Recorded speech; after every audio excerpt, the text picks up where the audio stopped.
warahmatullahi wabarakatuh.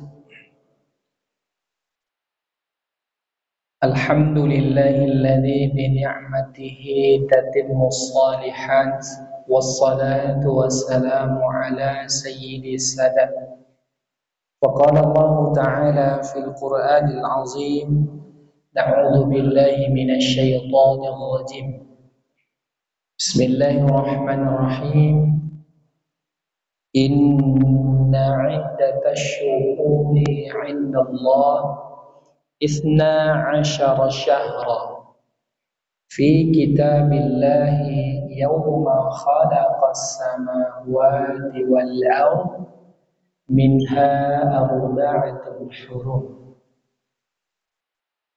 Qala Rasulullah sallallahu alaihi wasallam, salasatun mutawaliyatun Zulqa'idah Zulhijjah Al-Muharram alladhi baina Jumada wa Sya'ban wa hiya Rajab Mudhar. Sadaqallahul azim wa sadaqa rasulul karim walhamdulillahi rabbil alamin. Bapak dan Ibu, para jemaah Masjid Paripurna Darul Aman yang senantiasa mudah-mudahan Allah limpahkan keberkahan, nikmat iman, nikmat Islam, nikmat kesehatan, kesempatan hingganya dalam hari-harinya. Allah berikan keberkahan hidup sampai hari akhirnya. Amin ya rabbal alamin. Salawat dan salam tetap tercurah buat Nabi Muhammad sallallahu alaihi wasallam. Allahumma salli wa sallim wa barik ala sayyidina Muhammad wa ala ali sayyidina Muhammad. Assalamu alayka ya Rasulullah, assalamu alayka ya Nabi Allah. Bapak Ibu, para orang tua kami, jemaah Masjid Paripurna Darul Aman, seyogianya pada siang ini jadwal yang sudah kita tentukan adalah Ustaz Suwandi MPD, beliau yang akan mengisi, namun qadarullah tidak bisa hadir pada siang hari ini. Namun pun begitu, izinkan kami untuk mengisi, mudah-mudahan apa yang kami sampaikan bisa Bapak Ibu ambil hikmah dan pelajarannya. Amin ya rabbal alamin. Bapak dan Ibu, ayah bunda, orang tua kami, perjalanan waktu yang terasa begitu cepat mengajarkan kita, memberikan kita pelajaran bahwa hidup ini terus berputar.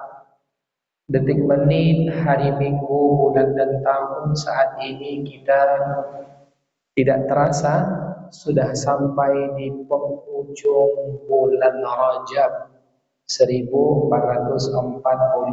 Hijriah, di mana Allah Subhanahu wa taala berfirman di dalam surah At-Taubah ayat 36. Bismillahirrahmanirrahim. Inna 'iddatash syuhuri 'indallahi isna 'asyara syahra. Sungguh kata Allah, jumlah dari bulan Hijriah itu berjumlah isna 'asyara syahra, 12. Yauma khalaqas samawati wal ard, kemudian dalam penciptaan langit dan bumi, minha arba'atun hurum, di antara yang 12 tadi kata Allah ada 4 bulan yang disebut dengan bulan yang hurum ataupun bulan yang terjib, yaitu bulan yang mulia. Mana saja bulan yang 4 itu?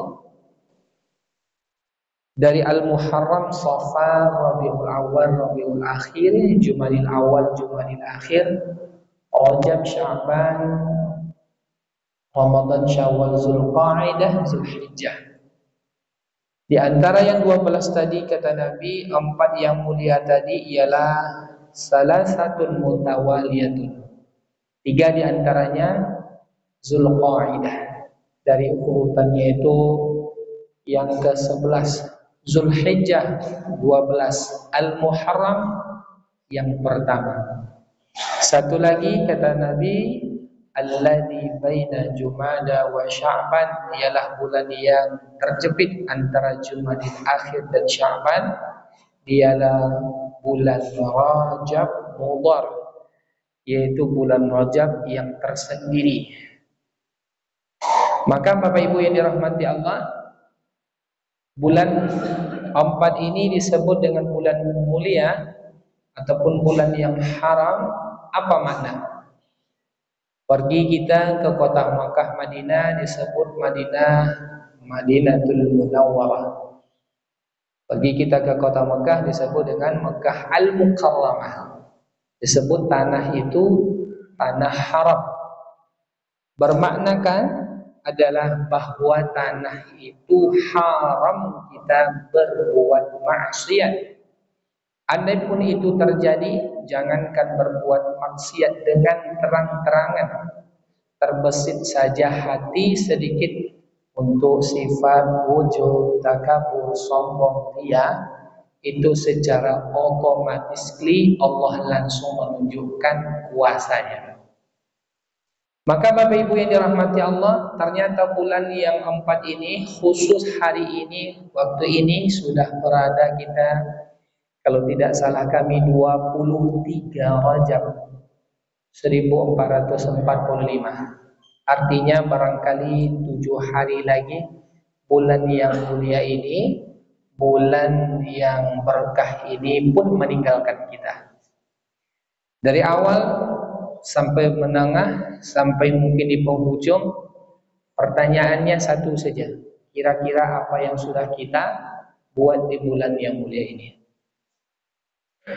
Bulan Rajab disebut dengan Syahrul Istighfar. Bulan Rajab disebut dengan Syahrullah. Bulan Sya'ban disebut dengan Syahri.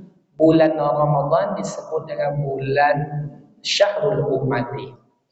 Bulan Rajab kata Nabi itu adalah bulannya Allah Subhanahu wa ta'ala. Bulan Sya'ban itu adalah bulanku kata Nabi. Dan Ramadan adalah bulan umatku, yaitu Nabi Muhammad sallallahu alaihi wasallam. Bapak dan Ibu yang dirahmati Allah, maka dari awal dulu kita masuk sampai menengah, sampai di penghujung ini, barangkali kita ada orang ketika masuk bulan Rajab dia biasa-biasa saja. Ada orang masuk bulan Rajab dia gembira. Apa sebab? Ini adalah bulannya Allah. Ada orang datangnya bulan Rajab, masuknya di dalam bulan Rajab, dia betul-betul memaksimalkan ibadahnya. Apa sebab? Dia beranggapan bahwa untuk menunggu bulan yang mulia Ramadan mesti harus sekarang persiapannya. Maka kalau kita hari-hari mungkin ada melihat pertandingan sepak bola atau pertandingan bulu tangkis, itu latihan sebelum lomba 2 bulan, 1 bulan sebelum itu sudah ada latihan fisik, lari dan sebagainya. Begitu juga hendaknya nanti datang bulan Ramadan, kita ingin mempersiapkan diri betul-betul tahun ini bisalah kita nanti memaksimalkan Ramadan. Maka sebahagian daripada pendapat para ulama mengatakan bulan Rajab ini adalah bulan kita menanam. Nanti bulan Sya'ban adalah bulan kita menyiram. Ramadan nanti kita sudah terbiasa untuk mengambil apa yang kita tanam tadi. Maka apa di antara yang bisa kita buat amalannya? Di antara yang bisa kita buat amalan di bulan yang baik ini, yang barangkali tinggal 7 hari lagi, Allah sampaikan di dalam surah Ali Imran 133. Wasari'u ila maghfiratin min rabbikum wa jannatun 'arduha as-samawati wal ardh u'iddat lil muttaqin. Kata Allah, wasari'u, bersegeralah, cepatlah, ila maghfiratin min rabbikum, engkau menggapai mencari ampunan Allah.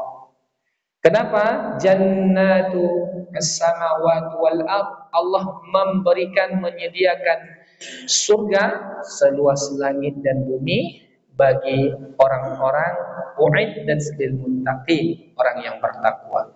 Maka di antara amalan yang bisa dibuat adalah kita di bulan yang baik ini memperbanyakkan ibadah taubat. An-nas makanul khata' wa nisyan, tempatnya salah dan khilaf. Andai Bapak Ibu yang dirahmati Allah, kita melakukan perjalanan, seperti apa pentingnya hubungan kita dengan Allah. Andai kita masuk sebuah hutan yang jauh dari keramaian, kemudian hutan itu tidak ada sinyal, kita tidak bisa memberikan informasi, tidak bisa berkomunikasi dengan saudara kita. Barangkali handphone kita tidak mempunyai sinyal, tidak punya jaringan. Waktu itu kita bingung, kita pun tidak punya arah jalan, kita tidak tahu di mana arah keluar. Saat itu kita bingung. Maka orang ketika dia tak baik hubungannya dengan Allah ataupun tidak bertaubat, seperti itulah agaknya dia dalam keadaan bingung arah kemana mau berjalan. Maka dalam fikih mengajarkan kita untuk bertaubat ini betul-betul dimulai dari hati yang paling dalam. Kita mengakui bahwa diri kita ini tidak ada apa-apanya. Umur diberi oleh Allah 60 tahun, 70 tahun. Umur yang 70 tahun barangkali sudah banyak nikmat yang diberi oleh Allah, rezeki, usia. Tapi setelah dipresentasikan, ternyata waktu yang betul-betul hadir ke masjid, ke pengajian, datang ke rumah Allah, di antara 70 tahun tadi baru 10 tahun. 60 tahunnya lagi, di situ barangkali kita sibuk dengan mencari rezeki, menghidupi anak dan istri barangkali, sehingganya terlalaikan yang namanya hubungan dengan Allah. Maka pertama, untuk bertaubat ini kita awali dengan mandi sunnah taubat. Seperti apa? Kita mandi seperti biasa, hanya saja nanti kita berniatan betul-betul mandi yang kita lakukan itu mohon maaf dengan niatnya mandi taubat. Selepas itu, apakah selesai dengan itu saja? Tidak. Kita awali pula dengan salat sunnah. Nama salat sunnahnya adalah salat sunnah taubat. Usalli sunnatat taubati rak'ataini lillahi ta'ala. Sengaja aku, ya Allah, melaksanakan salat sunnah taubat karena Allah subhanahu wa ta'ala. Membaca Al-Fatihah, membaca ayat yang kita hafal kalau bisa tentang ayat-ayat taubat, di antaranya Ali Imran 133. Kemudian di rakaat kedua baca Al-Fatihah, baca lagi ayat yang berkenaan tentang nikmat Allah, penciptaan Allah, ada di surah Al-Baqarah 3 ayat terakhir. Kemudian apa yang membedakan dengan salat-salat yang lain? Nanti Bapak Ibu yang dirahmati Allah, sujud yang terakhir, disitulah pula kita meminta kepada Allah Subhanahu wa ta'ala untuk mengampuni dosa-dosa kita. Sujud, membaca di dalam hati doa bahwa kita ini tidak ada apa-apanya, minta ampun kepadanya, meneteskan air mata. Di antara doa yang bisa dihafal, yang dibaca adalah doa Sayyidul Istighfar, rajanya istighfar. Allahumma anta rabbi, la ilaha illa anta khalaqtani, wa ana abduka wa ana ala ahdika wa wa'dika mastata'tu, na'udzu bika min syarri ma sana'tu, abu'u laka bi ni'matika alayya wa abu'u bi dhanbi faghfirli fa innahu la yaghfiruz dzunuba illa anta. Dibaca ketika di dalam sujud kita, di dalam hati meneteskan air mata, dan semoga tetesan air mata itu yang menjadi bukti bahwa kita pernah bertaubat kepada Allah Subhanahu wa ta'ala. Maka Bapak Ibu yang dirahmati Allah, di bulan yang baik ini kita perbanyak taubat kepada Allah, minta ampun kepadanya. Semoga Allah mengampuni dosa-dosa kita. Amin ya rabbal alamin. Fa'tabiru ya ulil absar la'allakum tuflihun. Wassalamualaikum warahmatullahi wabarakatuh.